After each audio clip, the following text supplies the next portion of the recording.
Toussaint, que está en la biblioteca de la universidad, y en el Emilio Sorgen encontré un montón de cosas que son propias de Mancino. Es decir, siempre ha apelado a la escuela francesa y a la escuela española. Bueno, esas clases magistrales que se dieron durante varios años fueron redactadas y tomadas por alumnos de Mancino, quienes la grababan en aparatos grandes que hoy pensaríamos cómo era, y después las pasaban a máquina. Uno de ellos, ustedes lo conocen, que es el profesor Prasilio. Prasilio, cuando era estudiante, era uno de los que escribía las clases de Mancino. Así que bueno, está esa bibliografía a la cual yo creo que hay que volver periódicamente, y creo que hay que hacer y aprovechar una lectura, porque se van a encontrar con una forma de ver la medicina, la clínica médica, la semiología romántica. Pero romántica en el exacto sentido de la palabra, no solamente desde el punto de vista de la sensibilidad, sino romántica en el sentido de lo que es el romanticismo, en tanto movimiento cultural y movimiento científico del hombre. El romanticismo más bien nace en Alemania, ¿no es cierto? Y todo lo que es, digamos, esa forma de ver la cultura, en el cual pone al ser humano en el medio, en el cual están, digamos, las grandes óperas y los grandes compositores y los grandes escritores. Bueno, Mancino es un romántico, digamos, escribiendo, en tanto siempre pone el sujeto al ser humano en el medio y se ocupa poco de la técnica. Yo le voy a leer algunas frases de Mancino que vienen, como siempre, muy a cuento de algunas cosas que hemos leído. Fíjense las cosas que decía él, ¿no? La formación del clínico requerirá de un entrenamiento permanente que se iniciará desde el comienzo de su carrera. Lo estábamos hablando recién, lo estábamos diciendo recién. Y Mancino, en definitiva, lo que está diciendo ahí es: no hagan lo que les tienen preparado para ustedes en la carrera, hagan otra cosa. Por ejemplo, la Espino, si hubiera existido en ese momento. Después decía: la enseñanza de la medicina interna se hará eminentemente al lado del enfermo. Esta idea, que es una idea euleriana, que dice, ¿no?, del paciente a los libros, de los libros al paciente, ¿no? Esa idea euleriana que lee sin ver pacientes directamente no navega, digamos, es algo que no tiene un sentido. El estudiante debe quedar convencido, esto es interesante para nosotros que somos docentes en este momento de semiología. El estudiante debe quedar convencido de que lo que sus ojos aprecian, lo que sus oídos perciben y lo que palpen sus manos son adquisiciones que no podrán ser sustituidas por ningún examen complementario.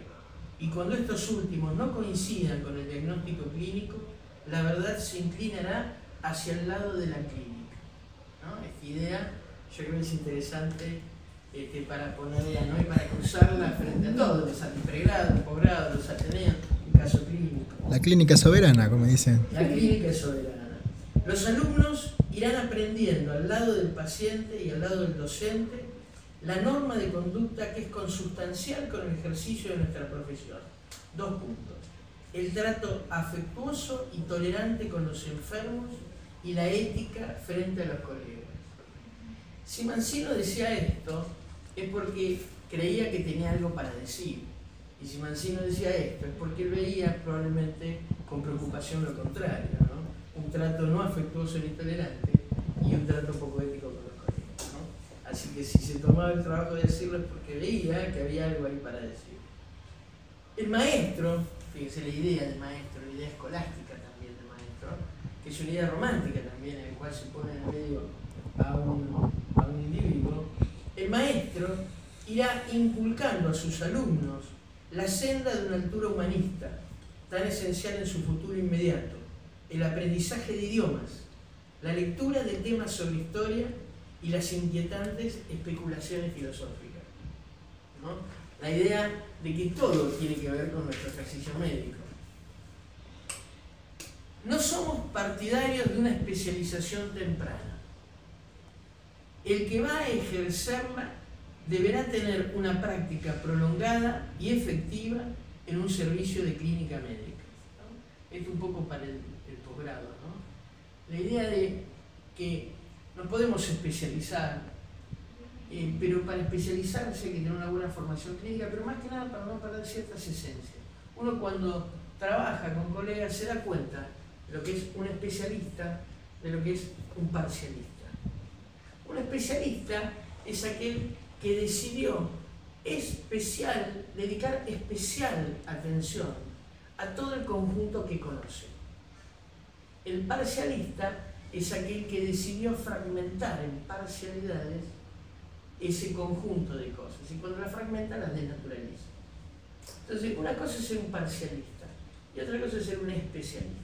El especialista necesita de un camino de formación clínica, de entender el todo. Y después sí entendemos la parte, que cuando decidamos entender esa parte después de entender el todo, nunca vamos a ver una parte. Es muy importante un especialista que no pueda ver la parcialidad, que no se lo permita a él de ver la parcialidad. Siendo el enfermo el depositario de nuestra acción, él centrará toda nuestra dedicación y todo nuestro esfuerzo. Esto parece como una verdad entendida. No sé si es tan entendida. Yo creo que tiene una profundidad en este punto. Uno puede ejercer la medicina y ver al paciente como un fin en sí mismo. Pero si uno se desatiende, si uno empieza a dejar de observar lo que hace, si uno empieza a dejar de prestar atención a las cosas esenciales, puede empezar a ver al paciente como un medio. El paciente puede ser un medio para, o el paciente puede ser un fin en sí mismo.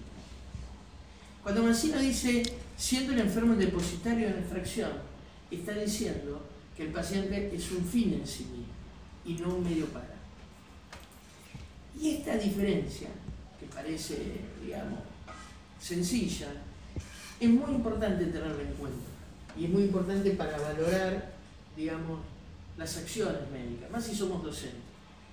Fíjense lo que nos pasa a nosotros como docentes con el paciente en un hospital escuela, en el cual nosotros vamos con una intencionalidad de que nuestros alumnos aprendan, que nuestros alumnos practiquen, que nuestros alumnos tengan una vivencia. Fíjense qué riesgo que hay de convertir al paciente en un medio y no en un fin. Fíjense qué riesgoso que es ese camino. Entonces lo tenemos que entender, tenemos que verlo. Y siempre vamos a ser nosotros los que nos vamos a limitar. Entonces ver el paciente como medio o como fin es un hecho humanista y hasta político, les diría. El clínico respetará al paciente tal cual es, con sus creencias, sus sentimientos y su religión. El médico nunca está autorizado para imponer su voluntad, ¿no? Esto hoy se ve claro. Pero bueno, dicho esto, hace 40, 50 años atrás, era posicionarse y era decir, el paciente tiene autonomía. Hoy con el desarrollo de la bioética en la década del 70, del 80, más aún ahora, es más fácil visualizarlo. Pero decir, bueno, el médico nunca está autorizado a imponer su voluntad, es muy importante. Nos pone en una situación de tener que dialogar con el paciente y atender a su voluntad. Bueno, muy bien, estas son algunas frases de Mancino con el cual quería empezar a charlar. Bueno, hoy nos convoca un órgano que es el órgano del misterio. Porque al margen de que durante muchísimos años no se sabía para qué servía el vaso, es un órgano que nunca o casi nunca está enfermo en sí mismo como una enfermedad propia de él, a diferencia del hígado, del corazón, del riñón, sino que el vaso siempre encierra el misterio de quién es el que lo está enfermando. Por eso ustedes van a ver que en la semiología esplénica siempre fue sujeto y objeto de especial atención por la mayoría de los clínicos y por las escuelas clínicas. Y hay muchas opiniones sobre cómo abordarlo, cómo acceder. palpar el vaso es un ritual, digamos, como todo el examen físico, que los clínicos nos ponemos como desafío. Y es el órgano del misterio, decía, porque es la puerta a enfermedades sistémicas. Así que poder identificar si un paciente tiene un vaso enfermo o un vaso sano es muy importante para nuestra práctica clínica.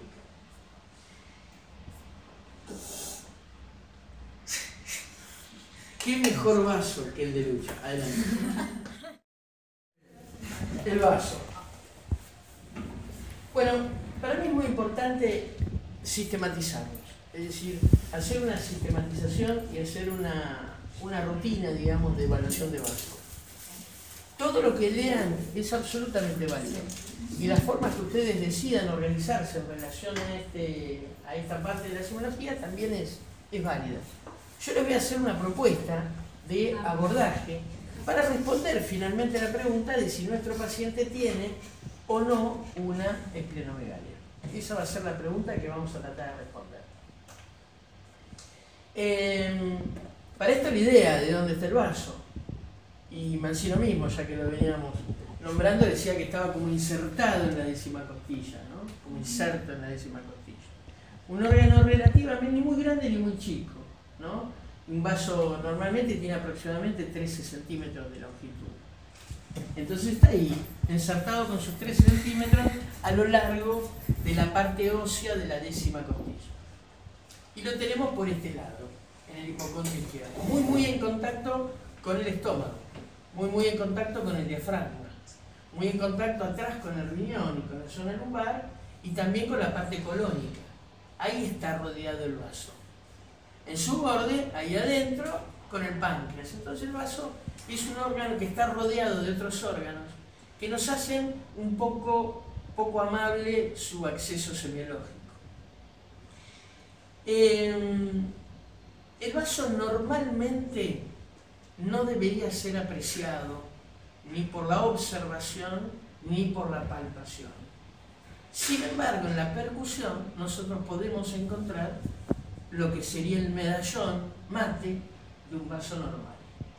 Eso sería como la normalidad. Sin embargo, en sujetos por ahí muy delgados, en sujetos asténicos, podemos llegar a palpar el vaso y que sea normal.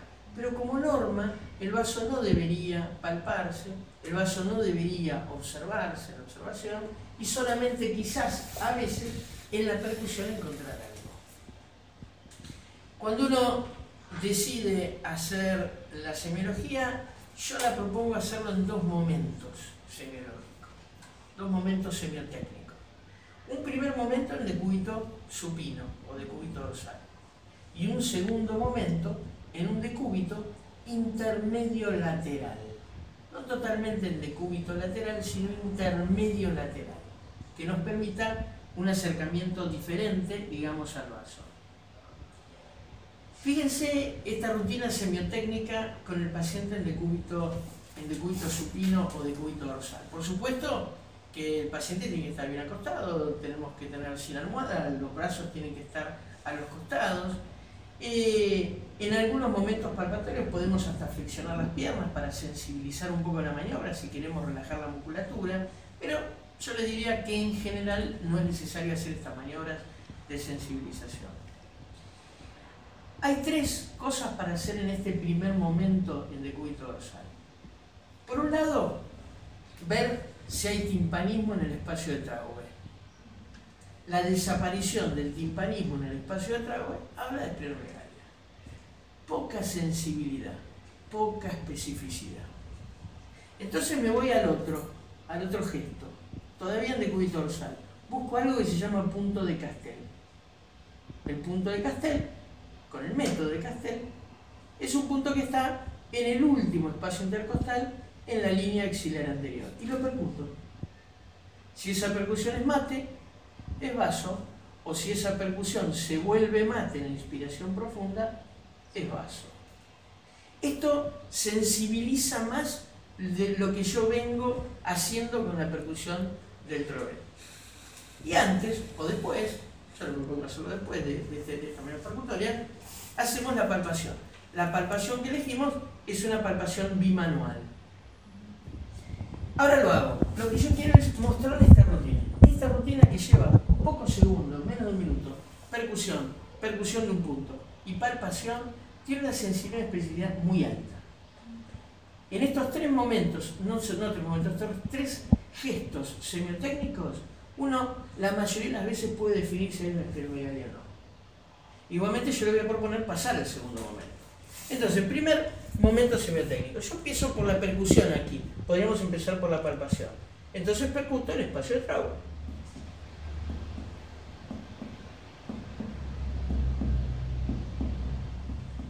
Este espacio semilunar, que está dado por el reborde costal hasta más o menos la sexta costilla, es bien timpánico como recién vimos. Si hay timpanismo, por lo pronto no hay una esplenomegalia que lo desplace. Ahora, no toda esplenomegalia desplaza el trago. Tiene que ser una esplenomegalia significativa. Por lo pronto no hay una espleno significativa. Bien, me voy al punto de Castel. Palpo la última costilla. Palpo el último espacio intercostal en la línea axilar anterior. Punto de Castel. Y ahí percuto. Es timpánico. Si es timpánico, difícilmente haya vaso, pero sensibilizo la maniobra. Hondo el aire y mantener. Larga. Ahí cambia. Cambió matidez. Me pregunto, ¿será vaso? Puede ser hasta vaso normal. Bien.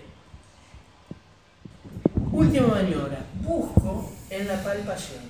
La palpación, mejor me coloco de pie, levanto el hipocondrio izquierdo con mi mano izquierda y con la mano derecha, que puede estar dirigida de esta manera con los dedos hacia arriba.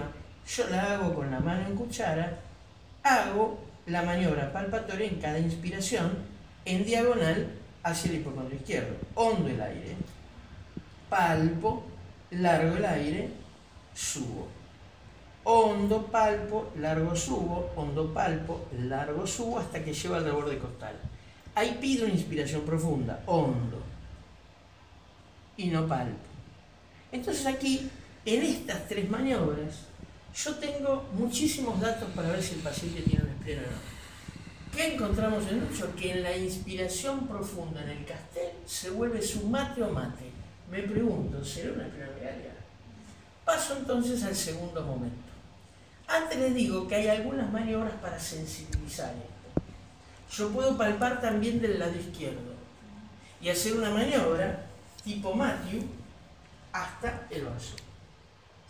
Puedo sensibilizarlo colocando, permíteme, el brazo por debajo, quebrando el hipocondrio izquierdo. Esta es la maniobra, o la técnica de Middleton, que se llama, en el cual sensibilizo un poco la palpación. La mayoría de las veces no lo necesito. Entonces, en el primer momento semiotécnico, Troe, Castel, palpación en decúbito dorsal utilizando dos manos. Es unimanual porque uno palpa con una sola, pero utilizamos dos manos. Luego pasó al segundo momento. En el segundo momento, yo coloco al paciente en una posición intermedio lateral. Ponete de costadito. Muy bien, bien de costado. Perfecto. Ahí, extender las dos piernas. Extender las dos piernas. Bárbaro. Y ponete la mano arriba de la cabeza. Este primer momento yo lo que hago, y acá viene extendido por ahora, lo que hago es la percusión. Primero percuto y luego palpo. En esta percusión, que también la hago en intermedio lateral, con el brazo extendido, con este arriba de la cabeza, esta es la posición, digamos, de Schuster, en el cual trazo las tres líneas, la axilar anterior, la axilar media y la axilar anterior. Yo percuto sobre la axilar media. Y sobre la axilar media, aproximadamente a nivel por arriba de la décima costilla, debería encontrar la zona de la matidez esplénica. La percusión tiene que ser una percusión intermedia. No es fuerte o profunda como la del pulmón y tampoco es suave como la del abdomen. Es una percusión intermedia. Y acá percuto sobre la línea axilar media.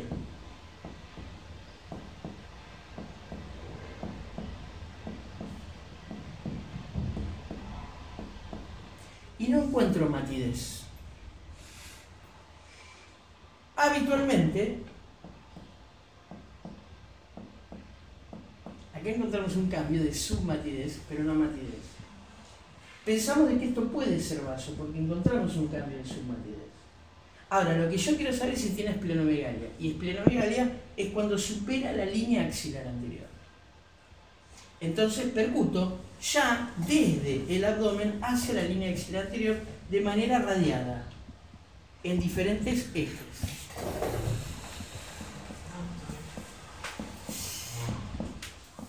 Veo que no supera la línea axilar anterior.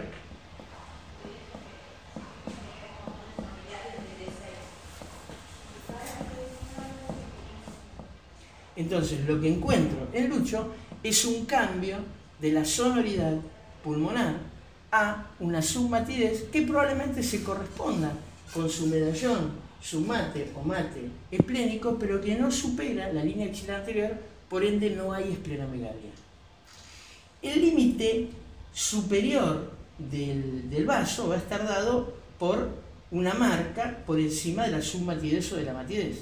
El límite anterior va a estar dado por una marca que no supere la línea axilar anterior en el caso de que no haya esplenomegalia. Ahora, el límite inferior y el límite posterior, la mayoría de las veces no son identificados. Es muy difícil identificar un límite inferior, ya que acá está el colon, el intestino, y es prácticamente imposible el límite posterior porque está toda la zona lumbar. Así que nos vamos a tener que contentar con dibujar el medallón con el límite superior y el límite anterior. Lo importante es que no supere la línea axilar anterior. Hay una técnica que sensibiliza esta forma de percusión, esta percusión en la posición de Schuster, lo digo porque lo van a leer muchas veces, es la propuesta más que nada por los franceses. Hay una propuesta más que nada por los ingleses, que se llama método de Nixon, en el cual se traza una línea en el reborde costal. Esa línea en el reborde costal se traza también una línea imaginaria que la corta perpendicularmente en un ángulo recto que va hacia la línea axilar posterior. Y todo este triángulo que queda atrás debe ser sonoro, timpánico, pero no debe ir la matidez, si existiese, más allá de 8 centímetros. Se percute ese triángulo que queda, que es totalmente sonoro.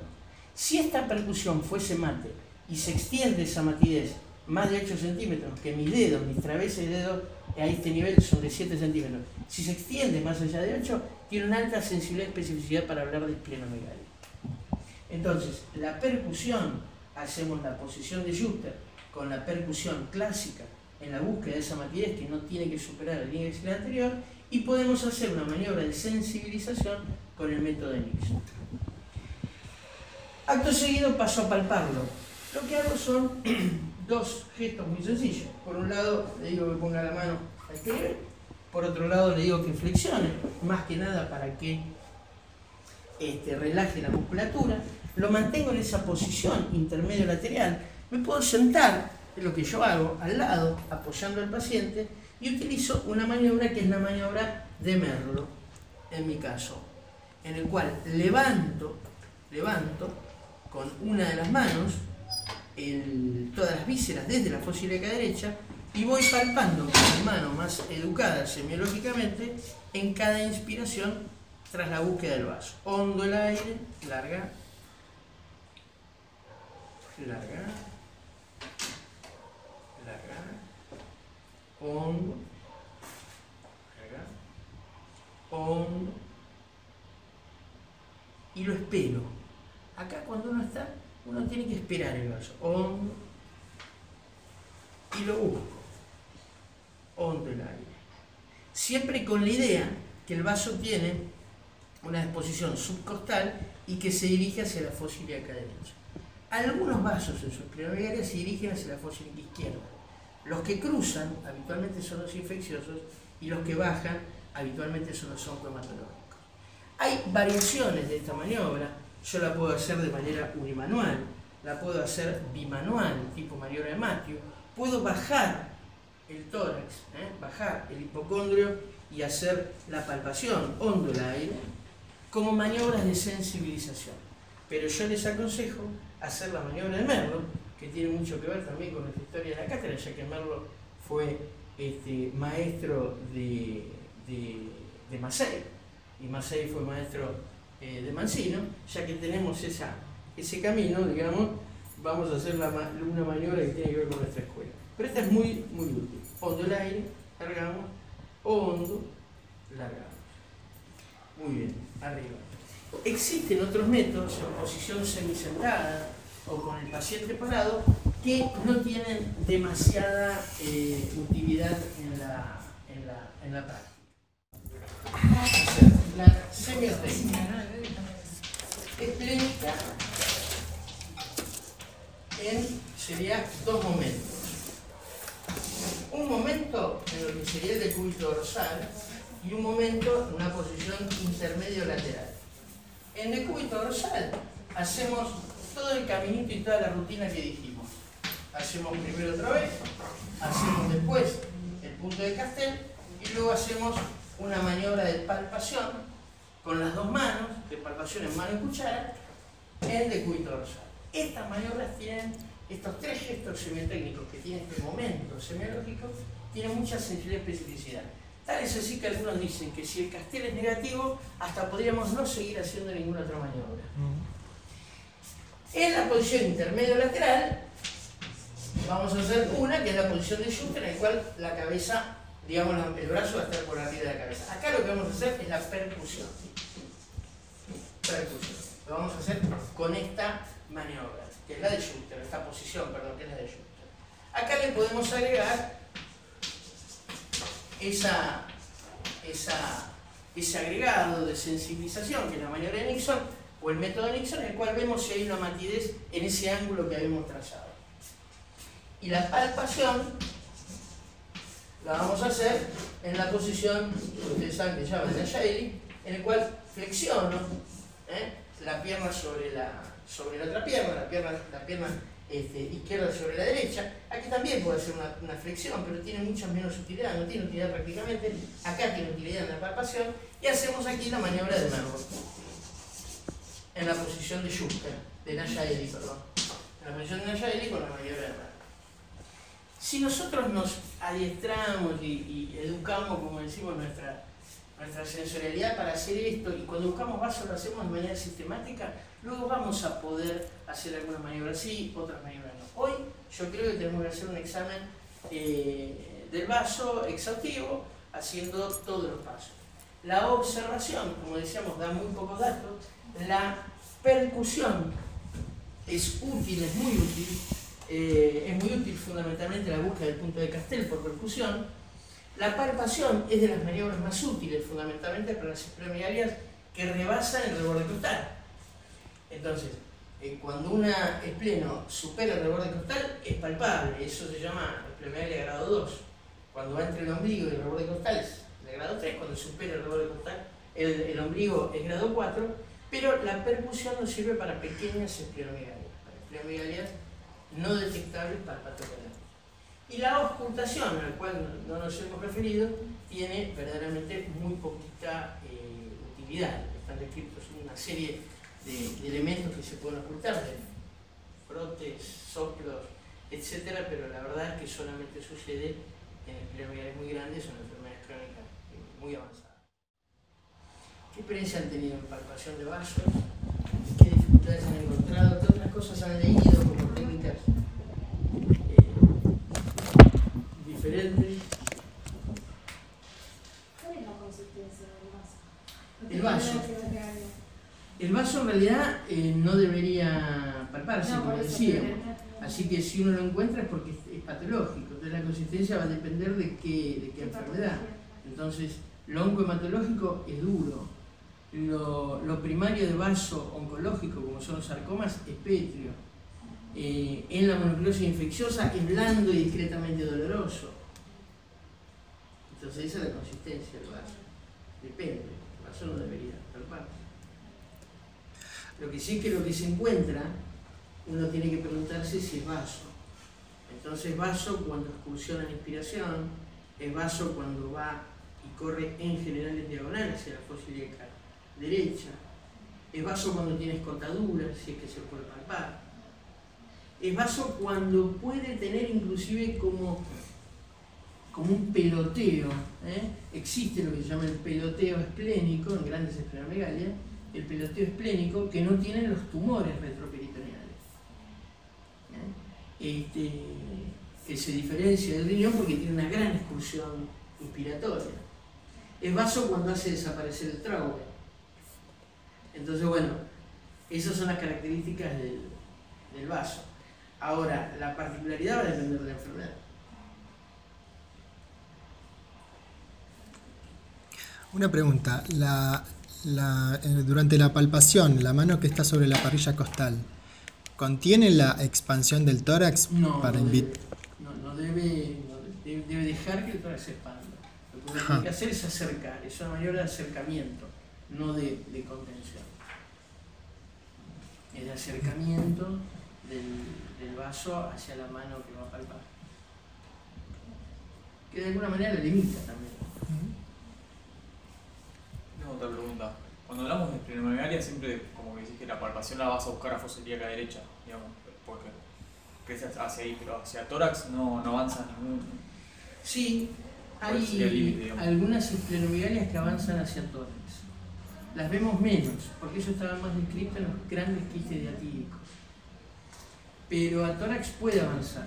Parece así que hay un signo descrito de Laffoy, se llama signo de Laffoy, que diferencia las masas intraabdominales esplénicas de las no esplénicas y las masas torácicas de las esplénicas, y el signo consiste en que cuando un vaso crece hacia el tórax, la mamila en el hombre o la mama en la mujer se desplaza hacia arriba, mientras que cuando es una masa abdominal no esplénica o algo intratoráxico no se desplaza.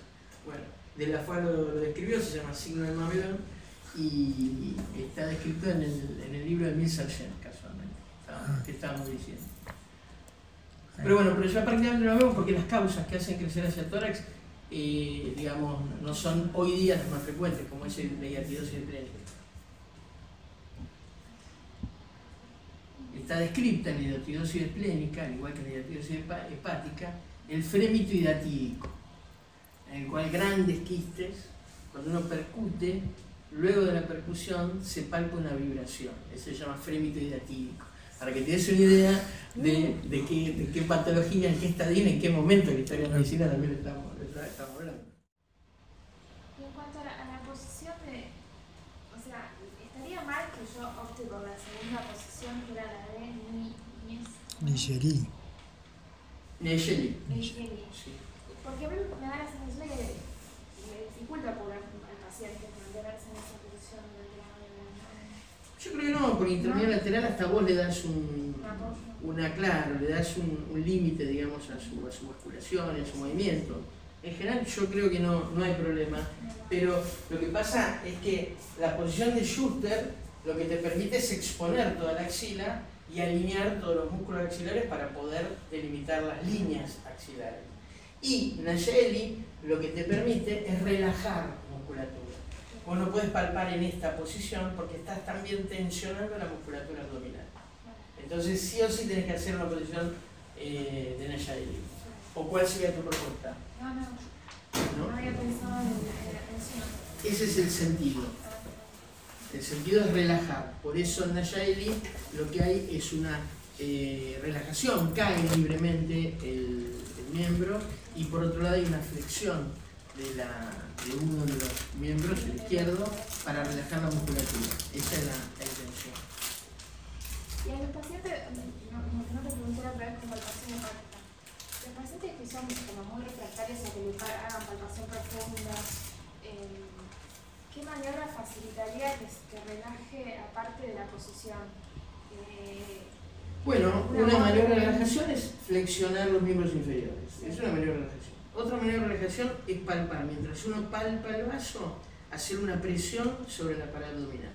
Esto es descrito por Galambos. Hacer una presión sobre la pared abdominal. Mientras uno palpa, presiona y relaja. No lo puede hacer. O relajar con el pulgar también. Digamos, tomar como una pinza el hipocóndrio o la zona del flanco derecho, impresiona, relaja con el pulgar o relaja con las manos, que en realidad trata de quebrarlos, palpa. Hay pacientes que es muy difícil, o porque tienen una musculatura muy desarrollada, o porque tienen dolor, o porque tienen cierta aprensión, o porque hace frío. Ahí uno tiene que darle tiempo al paciente, volver a hacer una semiología abdominal general, de relajar, y luego volver sobre el vaso. Pero bueno, Galambos describe eso, atento a este tipo de problemas, describe una palpación simultánea en el cual se presiona y se palpa el vaso. O se presiona con el pulgar y se palpa el vaso, ¿no? Con la intención de quebrar el plano muscular y de relajarlo en algún sentido. Preguntas, ¿han palpado vasos? No, el Haxi que me había contado. Sí, yo sí. Tuve una experiencia de un paciente en terapia intensiva que tenía esferocitosis hereditaria y no se quería operar, no se quería sacar el vaso y bueno, tuvo una crisis y era un abdomen esplénico, le llegaba hasta el ombligo. Claro. Que, digamos, esos grandes vasos tienen riesgo de ruptura. Claro. Lo mismo sucede con los grandes vasos de la mononucleosis. Tienen riesgo de ruptura. Casualmente, el punto de Castell, que es algo que presentó Donald Castell, que lo presentó en un Annals of Internal Medicine en el año 60 y pico, casi 70, surge a partir de la intención de que no vuelva a suceder algo que había sucedido en su servicio de rupturas esplénicas por palpaciones enérgicas. Claro. Entonces hace toda una serie de pacientes con mononucleosis infecciosa en los cuales ahí describe su punto, el punto de Castell. Casualmente, para estas grandes esplenomegálias no sean palpadas reiteradas veces, ya sea para ver su evolución o para ver sus características. No lo tocamos al paciente, no hicimos nada. O sea que el vaso se empieza por percusión. ¿Cómo accedemos semiotécnicamente al riñón? ¿Cómo accedemos? ¿Qué saberes tenemos? ¿Eh? Este retroperitoneal es muy difícil palparlo, ¿no? De delante. Sí, yo les propongo por ahí sistematizar de esta manera. Hay algunas cosas que van apuntadas a detectar si hay una masa renal. Una semiotecnia dirigida a ver si hay masa o no hay masa. Que habitualmente cuando se palpa es grande. Así como el vaso cuando se palpa es por lo menos el doble. Claro. Algunos dicen el triple, pero por lo menos tiene que tener el doble para palparse el vaso. Bueno, el riñón, digamos, para una masa tiene que ser una masa grande, no menos de 4 o 5 centímetros para poder ser palpada. Entonces hay maniobras que están dirigidas a eso. Y hay maniobras que están dirigidas a ver si hay inflamación. En concreto, si hay dolor. Son maniobras semiotécnicas que van dirigidas a respondernos esta pregunta. Hoy en día, si queremos saber si el paciente tiene una masa, por ahí uno apela a los métodos paraclínicos, digamos. Pero un primer abordaje tiene que ser semiotécnico. El dolor sí es bien semiológico. Uno apunta a la subjetividad del paciente. Si le duele o no le duele lo que le hago. Bueno, la palpación de la masa. Hay diferentes maniobras técnicas. Yo lo que le propongo es hacer una muy sencilla en el cúbito dorsal, que es la que está descrita por Guyon, en el cual uno coloca una mano lumbar, una mano abdominal en esta disposición, y el primer tiempo de Guyon, el primer tiempo es la búsqueda, ¿no? Es la búsqueda del primer tiempo. Entonces decimos al paciente, hondo el aire, largamos, hondo y lo espero, largamos, hondo y lo espero. Ese es el primer tiempo. Ojo que acá uno puede palpar también el hígado, como me acaba de suceder con Lucho. Pero digamos, hondo el aire y lo espero, ¿eh? Entonces, acá estamos. Una vez que estamos aquí, fíjense, ¿no?, que tiene que ser una masa grande para ser palpada. Por eso tiene una baja sensibilidad. Tiene probablemente una buena especificidad si es positiva la siguiente maniobra, que es el peloteo. Si lo que palpo pelotea, lo más probable es que sea riñón. También puede ser vesícula o retroperitoneal no renal. Entonces, mano posterior para Guyon, primer tiempo de Guyon, hondo el aire, hondo el aire, hondo el aire, lo encuentro o no lo encuentro. Sea como sea, hago el segundo tiempo, peloteo, peloteo, palpo. Tenemos que estar muy adiestrados porque cuando uno pelotea, uno siente que se van las vísceras y perciben una percepción, digamos, de desplazamiento. Pero esas son las vísceras normales. Cualquiera que pelote de esta manera. Entonces, es importante hacerse la mano y adiestrar cuál es el peloteo renal normal. Una maniobra que pocas veces les va a dar resultados positivos y probablemente vayan a tener que, frente a la duda, mi paciente tiene una masa renal, a los métodos paraclínicos. El dolor es diferente, arriba. El dolor es distinto. El dolor es distinto porque es muy importante si la puniopercusión, la maniobra de puniopercusión es positiva. Y acá uno tiene que pensar e imaginarse que es su propia región lumbar. Entonces, uno tiene que ir desde las maniobras menos invasivas, pero que nos pueden dar positividad, a las maniobras más molestas tras la búsqueda de la sensibilidad. Entonces, hay una maniobra muy sencilla tras la búsqueda del dolor, que es la palpación digital del ángulo costolumbar, que es positiva en los abscesos, que es positiva en la pielonefritis, o del ángulo costovertebral. Entonces, esas dos maniobras pueden reemplazar a la puniopercusión. Si el paciente, frente a la palpación profunda costolumbar, le genera dolor y el paciente en contexto tiene fiebre, disuria, algún factor de riesgo, este paciente quizás tenga una pielonefritis. En el caso de la disuria, también con un componente bajo. Ahora, luego de esta maniobra, uno pasa a una maniobra de también intermedio pasividad. Entonces uno puede palpar con el borde ulnar o cubital desde la zona torácica, nunca de manera directa, desde la base del tórax por debajo del omóplato, con una intensidad leve de esta manera, diciéndole al paciente que avise si genera dolor. Esto es una percusión con el borde ulnar o cubital.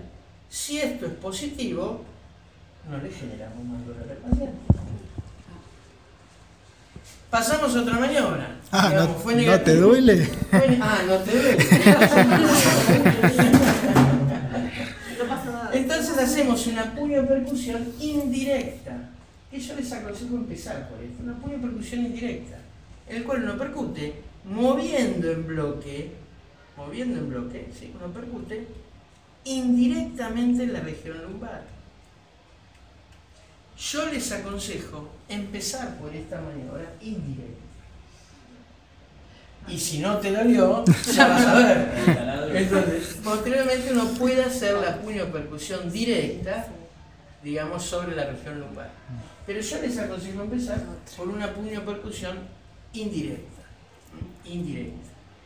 Si la posibilidad pretest, que no existe en esto, pero si la posibilidad de que sea positivo es muy alta, porque el paciente ya tiene dolor espontáneo, no vamos a hacer ninguna puniopercusión y podemos hacer una palpación digital valorando si se reproduce el dolor. Entonces, la puniopercusión es el último escalón de una serie de maniobras que lo que buscan es reproducir el dolor y por ende uno tiene que ir de lo que menos dolor genera a lo que sea más sensible.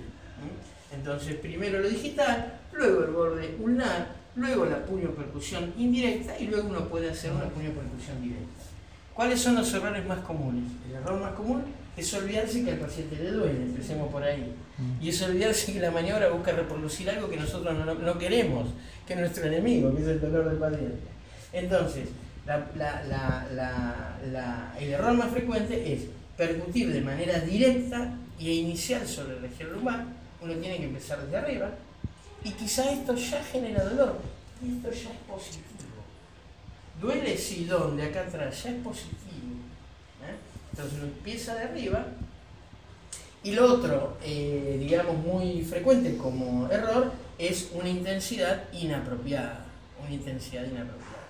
Entonces uno tiene que hacer una intensidad apropiada, que eso es una gran subjetividad, que es pensar en el paciente como si fuera la columna lumbar o la región lumbar de alguien al cual apreciamos, y comenzar bien en la parte torácica, no de manera lineal. Así que bueno, esas podrían ser las consideraciones. Lo que más es visto es puño percusión. Sí, todo.